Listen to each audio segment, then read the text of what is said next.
அதிசயங்கள் செய்கிறவர் நம் அருகில் இருக்கிறார். அற்புதங்கள் செய்கிறவர் என்றும் நமக்குள் வசிக்கிறார். சங்கீதம் 62:1-2. தேவனையே நோக்கி என் ஆத்துமா அமர்ந்திருக்கிறது, அவரால் என் ரட்சிப்பு வரும். அவரே என் கண்மலையும் என் ரட்சிப்பும் என் உயர்ந்த அடைக்கலமுமானவர், நான் அதிகமாய் அசைக்கப்படுவதில்லை. தேவன் நமது பாதுகாப்பு. தேவன் நம்ம பாதுகாப்புன்னா இந்த ரட்சிப்பு என்ற வார்த்தை வருது பார்த்தீங்களா, அதை கொஞ்சம் உற்று கவனிக்கணுங்க.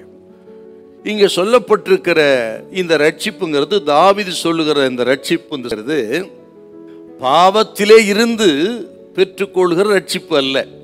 பாவ மன்னிப்பு நிச்சயத்தை பெற்று நாம் பெறுகின்ற ரட்சிப்பு சொல்லலைங்க.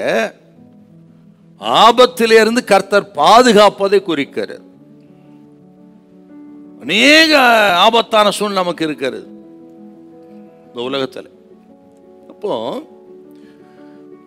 ஆபத்திலிருந்து நம்மை பாதுகாப்பதை குறிக்கிறது.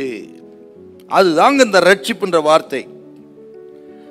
ஆண்டவரை பாதுகாப்பாக நினைக்கிற, அடைக்கலமாக நினைக்கிற தேவ பிள்ளைகளுக்கு இந்த உலகத்தில் எந்த விதத்திலும் அவர் அசைக்கப்பட மாட்டார்.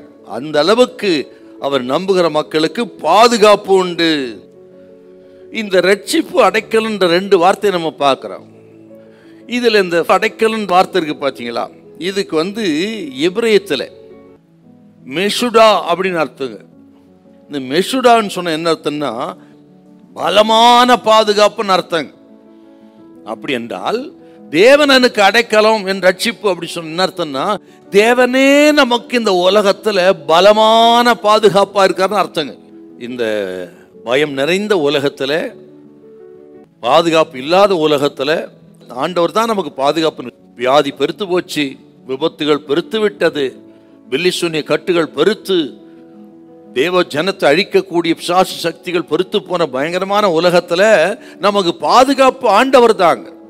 அப்படி ஆண்டவர் நம்புகிற மக்களை, வியாதியா இருந்தாலும் சரி, அது எந்த பிரச்சனை போராட்டம் என்ன இருக்கட்டும், பிசாசின் போராட்டங்களை கர்த்தர் கைவிடவே மாட்டார். நீங்கள் அசைக்கப்படுவதில்லை, கர்த்தர் உங்களுக்கு பாதுகாப்பாக இருக்கிறார். ஹல்லேலூயா, ஹல்லேலூயா.